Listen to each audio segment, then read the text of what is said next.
एक बार फिर आप लोगों का क्वालिटी एजुकेशन चैनल में स्वागत है। पिछले एपिसोड को बहुत अच्छे ढंग से सराहा गया, बहुत सारे उस पर कमेंट भी आए, बहुत सारे सब्सक्रिप्शन भी आए। तो हमें लगता है कि हमको आगे इस तरह से बनाना चाहिए वीडियो, ताकि कि छोटे बच्चों का नींव जो है वो मजबूत हो। और इसलिए मैं बेसिक ग्रामर के तहत पार्ट ऑफ स्पीच जब शुरू किया तो नाउन का लगभग पूरा हुआ, और उस पर मैं विस्तृत इसलिए नहीं बताया कि छोटे बच्चे जो है मामूली चीज़ ही अभी समझ सकते हैं। उसकी पूरी परिभाषा हमने बताया, नाउन के भेद बता दिए, और फिर हम सोचे कि अब इसके आगे अगर हम कुछ करते हैं तो छोटे बच्चे उसको ग्रहण नहीं कर पाएंगे। तो इस तरह से पार्ट ऑफ स्पीच का नाउन पोर्शन हो गया। और अब प्रोनाउन पर हम लोग हैं। प्रोनाउन का मतलब क्या होता है? सर्वनाम। नाउन के बदले में जिस शब्द का प्रयोग किया जाता है उसी को प्रोनाउन कहते हैं। Pronoun is a word which is used a place of noun, यानी नाउन के बदले या नाउन के स्थान पर जब हम कोई शब्द का प्रयोग करते हैं तो उसे हम प्रोनाउन करते हैं। Pronoun is a word which is used in place of a noun, यानी वहीं पर जो नाउन का नाम दिया गया है। आप लोग जानते हैं कि कहीं भी नामकरण होता है उसको नाउन कहते हैं, लेकिन किसी भी सेंटेंस में बार बार एक ही शब्द का प्रयोग करना। सपोज दैट लीजिए, राम के बारे में आप कह रहे हैं कि Ram is a good boy, Ram go to school daily. इस तरह से बार बार राम का प्रयोग करना, Ram's father is doctor Mohan, बार बार ये कहना राम राम राम करना, तो उसमें क्या होता है, कुछ भद्दा सा लगता है और उसमें टाइम टेकन भी होता है और वो अच्छा नहीं लगता है। अतः छोटे छोटे शब्दों का जो प्रोनाउन होता है उसका प्रयोग करने से वाक्य की खूबसूरती भी बढ़ती है और कोई हमारा लैंग्वेज खराब नहीं होता है। इसलिए हमने प्रोनाउन को यूज किया।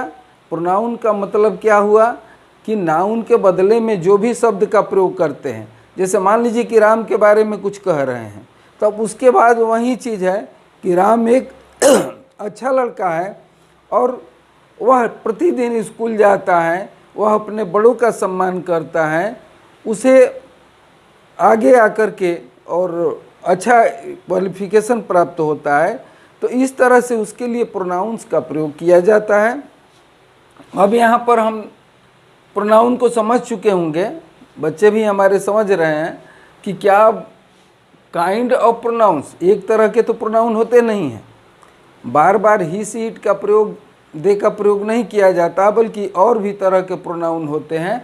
जिस तरह से कि अब जब हम पढ़ेंगे तो उसमें वैसे 12 तरह के प्रोनाउन होते हैं, यानी 12 प्रकार हैं प्रोनाउन के।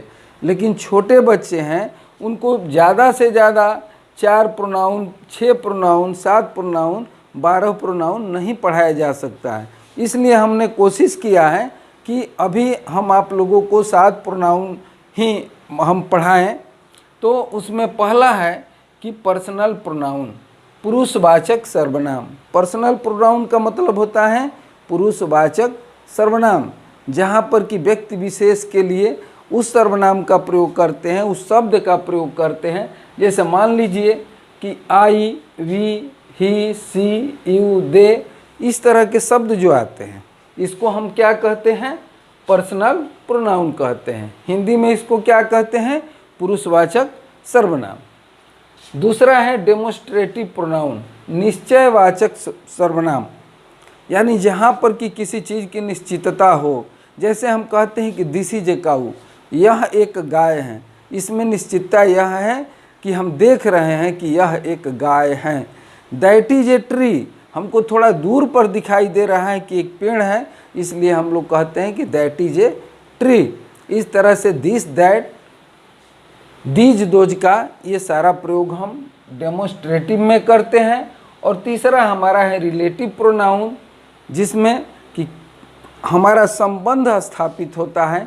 जैसे मान लीजिए कि a person this is a person who helps me, यह एक ऐसा व्यक्ति है जो हमें मदद करता है।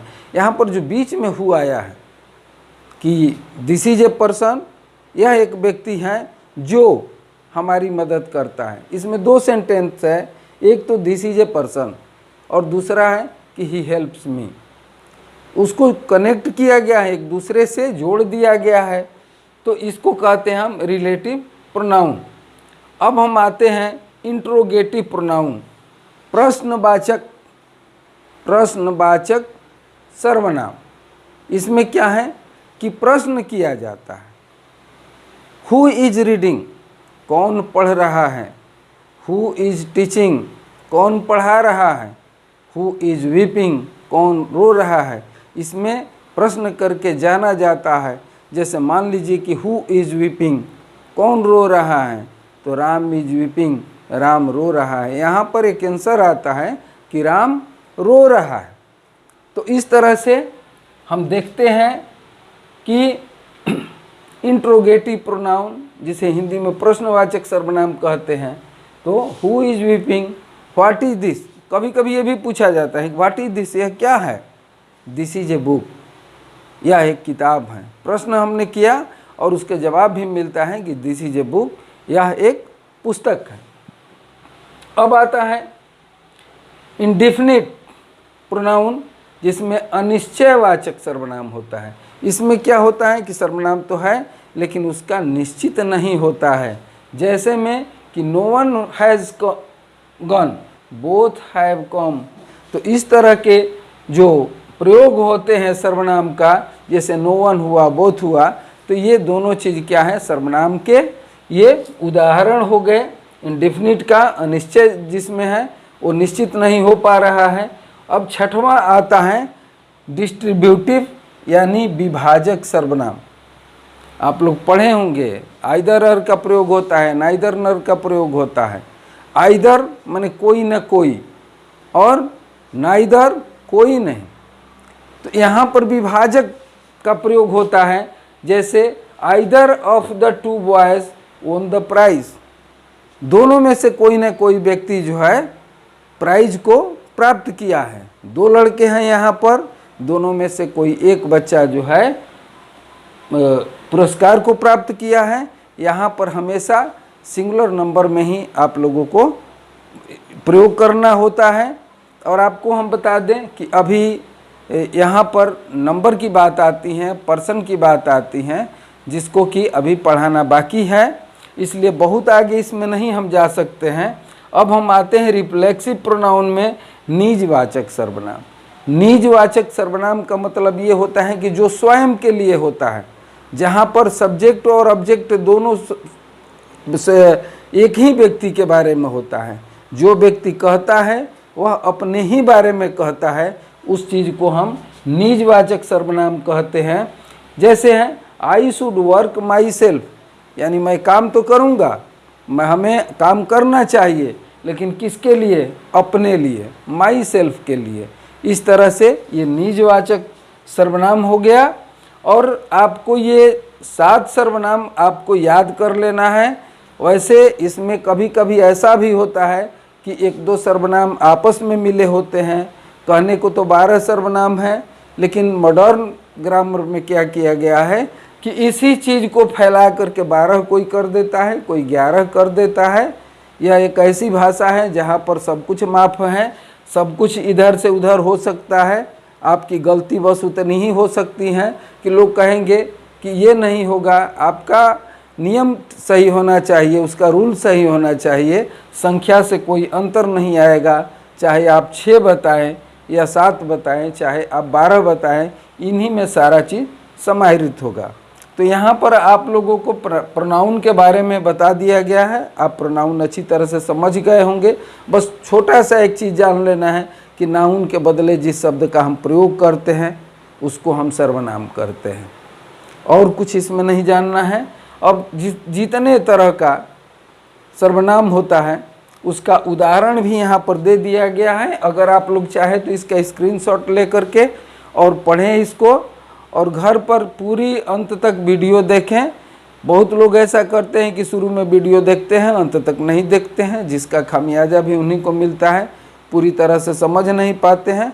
अतः आप पूरी तरह से वीडियो देखें और इसके पिछला एपिसोड देखने के लिए आप लोग फिर से इसका सर्च में जा कर के खोज लीजिए। इसमें पूरी तरह से बेसिक ग्रामर का शुरुआत से पार्ट दिया गया है, पार्ट ऑफ स्पीच, तो वहाँ पर मिल जाएगा। और आने वाले कल में फिर मैं दूसरा वीडियो इसके बाद एडजेक्टिव में ले आऊँगा, उसके बाद वर्ब है। तो इस तरह से आगे इसका क्रम चलता रहेगा और प्रतिदिन इसकी पढ़ाई होगी। एक चीज़ और आप लोगों को हम बता दें कि जो नज़दीक के बच्चे हैं वो चाहें तो ऑफलाइन भी हमसे पढ़ सकते हैं, जिसकी कोई शुल्क नहीं है, क्योंकि हमारा उद्देश्य सिर्फ पढ़ाना है। आप लोग आ करके हमसे मिल करके टाइम अपना ले सकते हैं, वो कोई इशू नहीं है, आप पढ़ सकते हैं। अगर अभी लॉकडाउन चलने की उम्मीद है, कोविड-19 का दौर चल रहा है, उम्मीद है कि विद्यालय अभी नहीं खुलेगा। अगर खुल जाता है तो बढ़िया बात है, नहीं खुलता है तो ये भी बढ़िया है कि कोविड से हम बचेंगे। लेकिन पढ़ाई होना ज़रूरी है, चाहे आप ऑफलाइन पढ़ें चाहे ऑनलाइन पढ़ें। हम ऑनलाइन के लिए तत्पर हैं, प्रतिदिन वीडियो देते रहते हैं और देंगे भी भविष्य में। आप लोग आराम से पढ़ते रहिए, कोई दिक्कत नहीं है। बस चैनल को सब्सक्राइब कर लीजिए, लाइक कर लीजिए, ताकि दूसरा नोटिफिकेशन आपको मिल जाए तत्काल में, कोई दिक्कत नहीं होगी। धन्यवाद।